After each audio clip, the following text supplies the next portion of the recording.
Hello everyone, I am Arpita. Welcome to room to geography. तो आज हम डिस्कस करेंगे about India and Stockholm convention. तो स्टॉकहोम कन्वेंशन की वजह से इंडिया में क्या क्या हुआ है वो ही हम आज डिस्कस करेंगे। एट फर्स्ट तो यहाँ पे बहुत सारे इंपॉर्टेंट ऐसे छोटे छोटे क्वेश्चन हैं related to Stockholm convention in India. ठीक है, तो is India a member of Stockholm convention, ये एक इम्पॉर्टेंट क्वेश्चन इधर से हो सकता है। इंडिया स्टॉकहोम कन्वेंशन का मेंबर है कि नहीं? तो yes, India is a party to the Stockholm convention.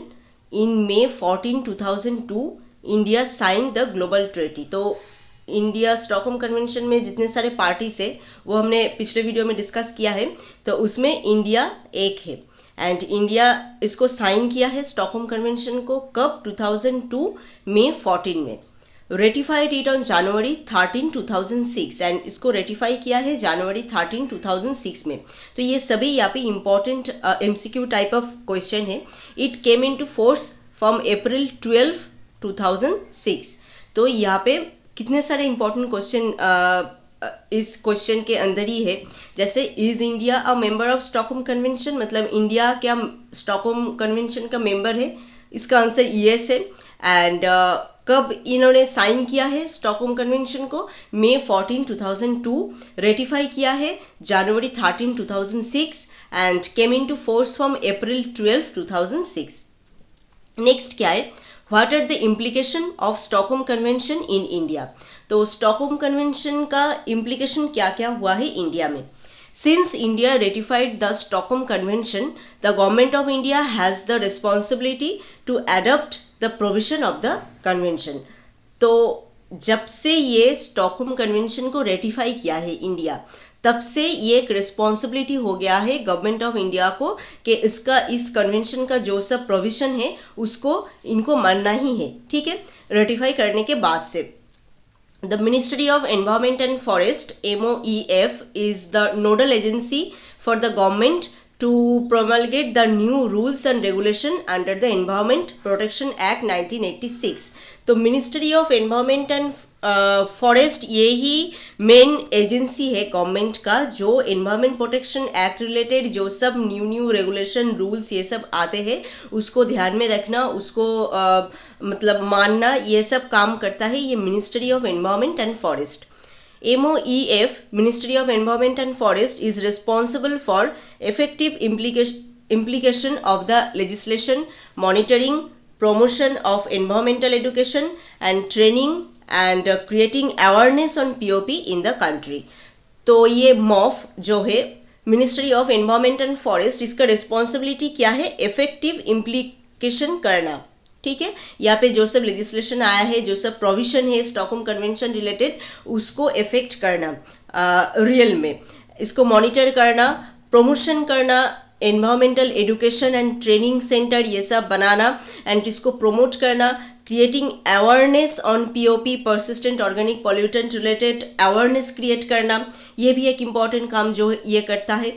तो स्टॉकहोम कन्वेंशन की वजह से क्या क्या इम्प्लीकेशन हुआ है इंडिया में? एक तो गवर्नमेंट ऑफ इंडिया का एक रिस्पॉन्सिबिलिटी बन गया है कि इसमें जो जो प्रोविजन है उसको मानना। Next, ministry of environment and forest यही mainly environment protection act related जो सब नए नए रूल्स एंड रेगुलेशन आते हैं वो देखता है ये। एंड इसका ही रिस्पॉन्सिबिलिटी है इफेक्टिव इम्प्लीकेशन करना, किसके ऊपर? मॉनिटर करना, प्रमोशन करना, एनवायरमेंट एजुकेशन ट्रेनिंग, इन सब के ऊपर अवेयरनेस क्रिएट करना, ये सब काम ये जो MOF जो है ministry of environment and forest ये करता है। तो स्टॉकहोम कन्वेंशन की वजह से ये सब काम इंडिया में होने लगा है। नेक्स्ट क्या है? Does India ask for specific exemption for the use of band POPs? India has got certain exemption on the use of POPs that have been banned under the Stockholm Convention. तो India Stockholm convention में ban हो गया है ऐसा POPs भी India में use होता है। Under this exemption chlordane, HCB, mirex can be produced and used in India. And जो एग्जेम्पशन के अंदर है, जैसे बैंड हो गया है ऐसा POPs भी इंडिया में यूज होता है। तो वो ऐसा क्या क्या POP से जो बैंड होने के बाद भी इंडिया में प्रोड्यूस्ड होता है एंड यूज भी होता है, वो एक है क्लोरडेन, HCB एंड माइरेक्स। तो यहाँ पे दो इंपॉर्टेंट क्वेश्चन आता है, does India ask for specific exemption for the use of band POPs। तो इंडिया में क्या जो बैंड हो गया है ऐसा POP यूज होता है? हाँ होता है। तो क्या क्या है वो? HCB, क्लोरोडेन, माइरेक्स, ये सब जो है इंडिया में प्रोड्यूस भी होता है, यूज भी होता है, बट स्टॉकहोम कन्वेंशन में ये बैंड किया गया है। नेक्स्ट क्या है, which are the main agency to implement the national implementation plan in India. तो इंडिया में जो नेशनल इम्प्लीमेंटेशन प्लान है इसको इम्प्लीमेंट करने के लिए कौन सा ऐसा मेन एजेंसी है? The ministry of environment and forest, government of India is the nodal agency in India to implement the NIP, मतलब national implementation plan in India. तो ministry of environment and forest, government of India, ये सभी mainly जो national implementation plan है उसको implement करते हैं India में। Other agencies are ministry of agriculture, और भी बहुत सारे एजेंसीज है जैसे ministry of agriculture, national environment engineering research institute, central pollution control board, national institute of interdisciplinary science and technology, Trivandrum and Central Power Research Institute, Bangalore have an important role in implementing the NIP in India। तो national implementation plan इसको India में implement करते हैं, main role जो play करते हैं वो है ministry of environment and forest, government of India, ये है main nodal agency.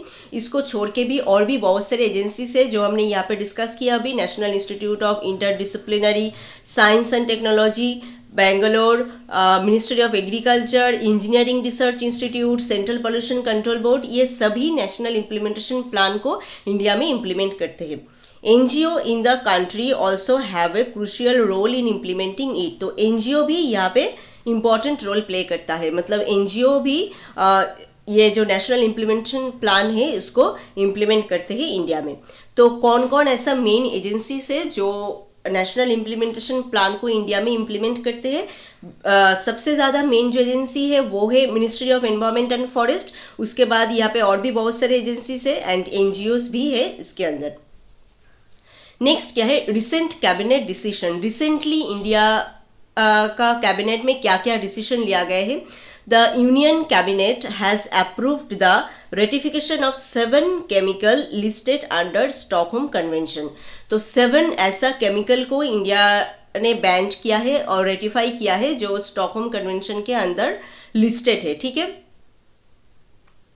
This chemical are regulated under the following domestic provision for POPs।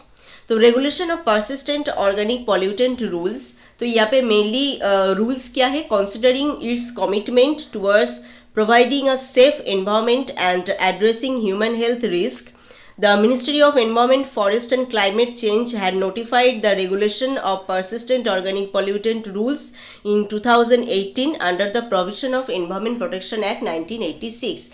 तो यहाँ पे मेनली ह्यूमन हेल्थ के ऊपर रिस्क होता है, वो देखना है इम्पॉर्टेंट, एंड वो देख के ministry of environment and forest ये नोटिफाई किया है जो परसिस्टेंट ऑर्गेनिक पॉल्यूटेंट रूल्स का जो रेगुलेशन है 2018 में, वो मेनली एनवायरमेंट प्रोटेक्शन एक्ट जो है 1986 उसके अंदर है। तो रिसेंटली इंडिया में मेनली 7 केमिकल को लिस्ट किया गया है जिसको रेटिफाई करना है उसको। तो ऐसा 7 केमिकल को यहाँ पे लिस्ट किया गया है। तो 7 केमिकल क्या क्या है वो बहुत ही इंपॉर्टेंट क्वेश्चन इधर से एक हो सकता है। तो वो क्या क्या है? Mainly the regulation inter alia wits the manufacture, trade, use, import and export of 7 chemical. तो यहाँ पे 7 केमिकल जो इंपोर्ट भी नहीं कर सकते हो, एक्सपोर्ट भी नहीं कर सकते हो, मैन्युफैक्चर तो बिल्कुल नहीं, ट्रेडिंग, यूज़ करना, प्रोड्यूस करना, ये सब आप बिल्कुल नहीं कर सकते हो। ऐसा 7 केमिकल वो क्या क्या है? Chlordecone, hexabromodiphenyl ether and heptabromodiphenyl ether, commercially octa BDE, tetrabromodiphenyl ether and pentabromodiphenyl ether. उसके बाद है पेंटाक्लोरोबेंजीन, हेक्सा-ब्रोमो-साइक्लोडोडिकेन, हेक्साक्लोरोबुटाडीन। ये जो 7 केमिकल है इसको मैन्युफैक्चर करना, यूज़ करना, इंपोर्ट, एक्सपोर्ट कुछ भी आप ये 7 केमिकल को नहीं कर सकते हो। तो ये बिल्कुल इंडिया से बैन करने के लिए ऐसा डिसीजन लिया गया है रिसेंट कैबिनेट डिसीजन में। तो यहाँ पे स्टॉकहोम कन्वेंशन रिलेटेड हमने क्या क्या क्वेश्चन यहाँ पे मेनली देखा। एक तो है इंडिया स्टॉकहोम कन्वेंशन का मेंबर है कि नहीं, ऑब्वियसली मेंबर है। तो कब ये साइन किया है, कब ये रेटिफाई किया है एंड कब ये काम करना स्टार्ट किया है, वो सब इस क्वेश्चन के अंदर है। स्टॉकहोम कन्वेंशन कैसे इंडिया में इम्प्लीकेट होता है, तो वो भी हमने यहाँ पे दे दिया है कैसे ये काम करते हैं। एंड बैंड हो गया है, लिस्ट के अंदर है ऐसा, जो स्टॉकहोम कन्वेंशन के लिस्ट के अंदर है ऐसा को मतलब कौन कौन सा पीओपी से जो इंडिया में अभी भी यूज़ होता है एंड प्रोड्यूस होता है, वो भी हमने यहाँ पे दे दिया है। एंड कौन सा ऐसा मेन एजेंसी है जो नेशनल इम्प्लीमेंटेशन प्लान को इंडिया में इम्प्लीमेंट करता है, वो भी यहाँ पे है। नेक्स्ट क्या है, रिसेंटली कैबिनेट में क्या डिसीजन लिया गया है, मेनली 7 केमिकल को बैन किया गया है। वो 7 केमिकल क्या क्या है वो सबसे इम्पॉर्टेंट है इस आज के टॉपिक में। तो यहाँ पे 7 केमिकल जो बिल्कुल बैन हो गया है, इंपोर्ट एक्सपोर्ट यूज़ मैन्युफैक्चर कुछ भी आप नहीं कर सकते हो, वो हमने यहाँ पे दे दिया है। तो आज का पार्ट आई थिंक आपको समझ में आ गया है। फिर भी कोई क्वेश्चन है तो आप हमें प्लीज़ कमेंट करके बताएं। If this video is useful to you then please subscribe room to geography. मिलते हैं और एक नए वीडियो में और एक नए टॉपिक के साथ। Thank you.